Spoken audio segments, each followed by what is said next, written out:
अब के दिल अड़ा है जिद पे मासूम बच्चे की तरह, या तो उसे सब कुछ चाहिए या फिर कुछ भी नहीं। ऐसी ही जिद रखने वाले अपने पिता की निडरता और कर्मठता से प्रेरित व्यक्ति मिस्टर जगदीश बरनवा, जिनका जन्म 27 मार्च 1976 को ग्राम अंगई, जिला डिंडोरी में हुआ, जो अमरकंटक का एक आदिवासी बाहुल्य क्षेत्र है। मेरा जन्म ग्राम अंगई है, छोटा सा गांव है जो चारों तरफ जंगल है, हरा भरा जंगल, और एक बीच में एक गांव है, उसका नाम अंगई है। थाना बजाग लगता है, तहसील डिंडोरी था उस समय जब मेरा जन्म हुआ था, तो मंडला जिला लगता था, अभी डिंडोरी जिला है। किसान पिता स्वर्गीय श्री राम विशाल बरनवा और माता श्रीमती वंदना उर्फ बूंदी बरनवा के सुपुत्र 5 भाइयों और 2 बहनों में से एक हैं, जो अथक परिश्रम और संघर्ष के कई दौर पार करके इस मुकाम पर पहुंचे हैं। मुश्किलें और कठिनाइयां कम न थीं, पर मन में विश्वास कम न हुआ। आगे बढ़ते रहने का मूल मंत्र लेकर एक गांव से शहर की ऊंचाइयां छूने वाला ये व्यक्ति दूसरों के लिए आज प्रेरणा स्रोत बन गया है। किसी भी इतिहास को बदलने के लिए किसी माँ, किसी लड़की या उसकी पत्नी का बहुत बड़ा हाथ होता है। सक्सेस स्टोरी कहाँ से शुरू करूं, कैसे करूं, ये मुझे समझ में नहीं आता, क्योंकि जिंदगी एक किताब है और उसके हर पन्ने में एक से एक बढ़ के कहानी है। उनमें खून के दाग भी, आंसू के धब्बे भी लगे हुए हैं। मैं इतने कम समय में अपने सक्सेस स्टोरी बता कैसे सकता हूं, ये मुझे समझ में नहीं आ रहा।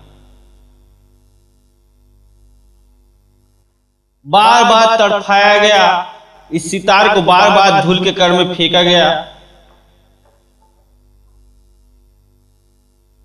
और ऐसे लोग भी मिलते रहे जिन्होंने उस धूल को साफ करने के काम करते रहे। कभी कभी तो इतिहास के पन्ने में जो खून के छींटे पड़े हैं, जो आंसुओं के दाग पड़े हैं, तो कुछ मिट सा गया है, धुंधल सा, वो नजर भी सही ढंग से नहीं आ पाता है। कभी वो मेरे इतिहास को लोग पढ़ेंगे तो शायद पूरा पढ़ भी नहीं पाएंगे। ये ऊपर वाले के सिवाय किसी को मालूम नहीं है, और इतने कम समय में तो बता भी नहीं सकता हूं। भगवान का धन्यवाद देना चाहूंगा। इंसान तो मिलते नहीं है, कम मिलते हैं, इसीलिए तो इंसान पत्थर को पूजने जाते हैं। लेकिन जब वो इंसान ऐसे मिल जाते हैं तो फिर पत्थर को पूजने की जरूरत नहीं होती है, आप खुद ही सफल हो जाते हैं। एजुकेशन देखिए, शुरुआत की बात करूं तो बहुत पिछड़ा इलाका है, और वहाँ प्राइमरी स्कूल था हिंदी मीडियम का, और वहाँ भर्ती करने के लिए मुझे ले जाया गया। तो मैं पढ़ना नहीं चाहता था, समझता ही नहीं था कि पढ़ाई क्या होता है, बार बार भाग जाता था, मैं छूट जाता था। फिर मेरे पिताजी और चाचा हैं, वो फिर मेरे को ऊपर कंधे में लेके बांध के ले गए थे स्कूल में। फिर स्टार्ट किया ऐसे करके स्कूल। नहीं तो मेरा जो खेल था वो खेलता रहता था, मैं कहीं भी तराजू बाट लेके, और कुछ ऐसा खेलने में ज़्यादा रुचि है, और हर बचपन में ऐसे ही होता है, पढ़ाई समझ में आते नहीं है। लेकिन जब स्टार्टिंग हुआ तो मुझे लगा कि नहीं, पढ़ना है, बस वही आ ही शुरू हुआ, वही पढ़ाया जाता था। ग्राम अंगई में ही था वो प्राइमरी स्कूल, जहाँ पढ़ाई की प्राइमरी तक, 5वीं तक। 5वीं पास करने के बाद जब 6वीं में मैं बजाग हायर सेकेंडरी स्कूल में 6वीं की एडमिशन लिया, तो मेरे भैया थे कुंजन लाल बरनवा, वो मेरे को साथ में, उसी ने भर्ती कराया, तो साथ में पीछे बैठा के साइकिल में ले जाया करते थे। और मैं 6वीं में था, वो 10th में थे, और उनकी अचानक माइंड अपसेट हुआ और उनकी डेथ हो गई। तो अंदर से उस चीज़ को मैं बता नहीं सकता, इतना ज़्यादा डिमोटिवेट हो गए पूरे परिवार। ऐसा मातम की माहौल हो गया वहाँ, ऐसा छा गया कि क्या हो गया, मतलब एक उम्मीद होता है घर के सभी लोगों का, और मेरा भी एक बहुत बड़ा एक सपोर्ट था जो साथ में मैं जाया करता था, और उनकी डेथ हो गई। पूरा ऐसा लगता था कि ज़िंदगी अब ख़त्म हो चुकी है। उसके बाद घर वाले भी बोले कि मुझे तो पढ़ाने के लिए मना ही कर दिए, क्योंकि उसको भी पढ़ा रहे थे, मेरे को भी, उनकी डेथ ही हो गई थी। मुझे एक पढ़ाई का जो रास्ता था वो भी बंद हो रहा था, और पूरी तरह से उथल पुथल हो गए थे पूरे घर में। बड़े भाई की कमी पूरी करने की मन में ठानी और जुट गए खेती में। पर कहाँ खेती, कहाँ कर्ज, सब वहीं का वहीं। साथ ही साथ पढ़ाई भी चलती रही। बजग हायर सेकेंडरी स्कूल से 12वीं की, विषय था साइंस, बायो। डॉक्टर बनने का एक और सपना मन में आकार ले चुका था। पीएमटी की तैयारी कर रहे थे कि आदिवासियों ने जमीन पर कब्जा कर लिया, और एक और सपना नियति की भेंट चढ़ गया। घर, जमीन सब चला गया। 2 बैल खरीदकर खेती करने लगे। दुख के वक्त अपनों ने ही फायदा उठाया। मर्द पिक्चर देखी तो सोचा एक आम आदमी भी लड़ सकता है, कुछ कर सकता है। ठोकरों ने बहुत मजबूत बना दिया। बैलों के बीच बैठकर अपने आप सोचते थे कि क्या मैं बैल बनने के लिए यहाँ हूँ। सोचा था इतना बड़ा आदमी और इतना पैसे वाला बनकर दिखाऊंगा कि अपने पैसे से वापस अपनी जमीन खरीद लूंगा। जब आपको आगे बढ़ना होता है तो ऊपर वाले ऐसे ऐसे बम पटाखे भी भेजता रहता है, आजमाता है आपको कि आप में ताकत कितनी है सहन करने के लिए। दोस्तों, मैं आपको बता दूं, कई ऐसे मोड़ आए हैं मेरे साथ। जिंदगी में सफलता हासिल करना होगा तो पेशेंस बहुत जरूरी है, धैर्य रखना बहुत जरूरी है। धैर्य कभी खोना नहीं चाहिए। इंसान होने के नाते अच्छाई भी होती है, बुराई भी होती है, लेकिन अच्छाई को आप कितना ज्यादा बढ़ा पाते हैं ये आप पर है। मेरा सपना था कि मैं डॉक्टर बनूं, तो पीएमटी की तैयारी किया, क्योंकि बायो से 12वीं पास आउट किया था। तो पीएमटी की तैयारी कर ही रहा था, और उसी समय हमारे ज़मीन पे केस चला और लोगों ने कब्जा करने लगे, और पूरी तरह से फिर वही जैसे मेंटलिटी बना के जितना एनर्जी से मैं आगे बढ़ रहा था, और फिर एक बार मोड़ आया और मैं फिर नीचे गिर के धराशायी हो गया। फिर ऐसा लगा कि अब सपने चूर हो गए, और मैं वो पीएमटी फाइट नहीं कर पाया। मैं थोड़ा सा हताश हो गया। फिर सोचा कि अब तो कुछ होगा नहीं, बैल अपने भैया बैल की व्यवस्था करे, IRT से बैल लिए तो खेती करने लगा। खेती कर रहा था उस समय, अपने लिए भी मतलब साथ ही नहीं दिया, कि बहुत लोगों को मैंने अपना दर्द दुख सब बताया, अपनों को बोला, वो सब एक तरह से पल्ला झाड़ लिए, छोड़ खेती करने लगा। लेकिन वो जो मेरा सपना था, मुझे बड़ा तो बनना है, ये तय है, ऐसा सोच रखा था मैंने। क्योंकि जब मैं खेती भी करता था तो 2 बैलों के बीच में अपने आप को अनकंफर्टेबल महसूस करता था। बचपन से एक सोच थी कि मैं बड़ा आदमी बनूंगा, कलाकार बनूंगा, डॉक्टर बनूंगा। वो चीज को जब मैं हल चलाता था तो उस समय दोनों बैलों के बीच अपने आप को देखता था तो बड़ा दुख होता था, और मैं वक्त का इंतजार करता था कि कैसे मैं यहाँ से निकलूं और आगे बड़ा शहर में जाके कुछ अच्छा काम करूं। कविताएं भी लिखने लगे, धीरे धीरे संभलने लगे। आकाशवाणी में छत्तीसगढ़ी गाने गाने लगे। पेपर बांटते, गाने गाते समय कट रहा था, और सपने भी। मजबूरी में पियोन की नौकरी की, और पहली नौकरी की तनख्वाह थी 750 रुपए मात्र। मेहनत की और उसी कंपनी में ब्रांच मैनेजर भी बने। समय ने फिर पलटा खाया और कंपनी बंद हो गई। गरीबी ने बहुत मजाक उड़ाया। 26 साल की उम्र में शादी तय हुई और टूटी भी। जैसे तैसे शादी हुई। आत्महत्या का विचार आया। सोचा सब कुछ समाप्त कर दूं। अपने 20 गीतों को मात्र 800 रुपए में बेचकर ग्वालियर अपने चाचा के पास आ गए और गार्ड की नौकरी करने लगे। 16 मार्च 2002 को इंदौर आए। गार्ड की ड्रेस में होम लोन की कंपनी में गार्ड बन गए।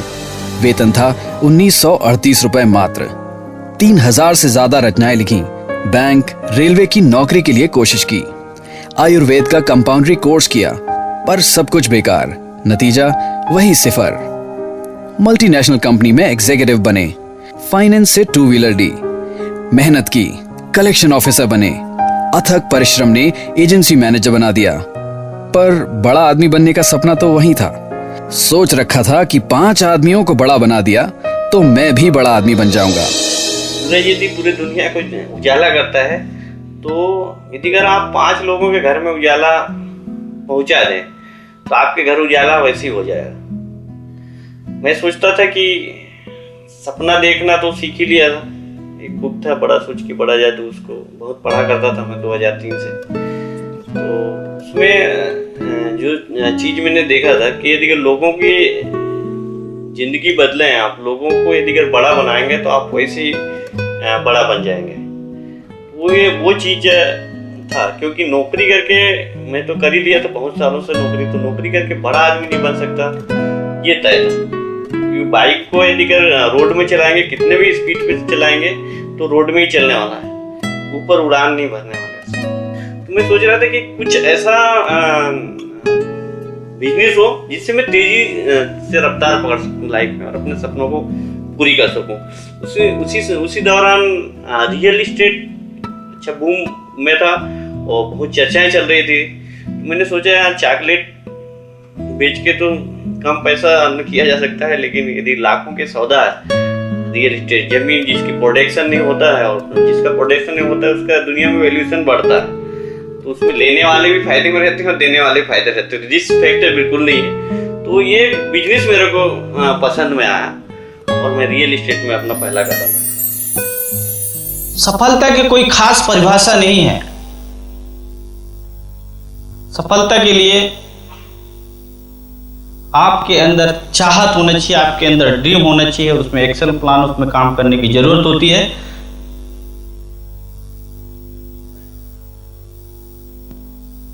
और यदि अगर आप में है तो दुनिया की कोई ताकत आपको नहीं रोक सकता, सिर्फ आपके सिवा।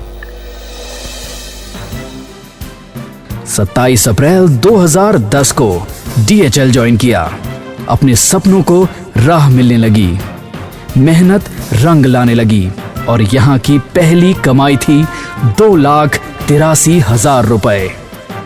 दूसरी इनकम थी 4 लाख रुपए और तीसरी इनकम थी 8,12,000 रुपए, जिसके बाद कभी पीछे मुड़कर नहीं देखा।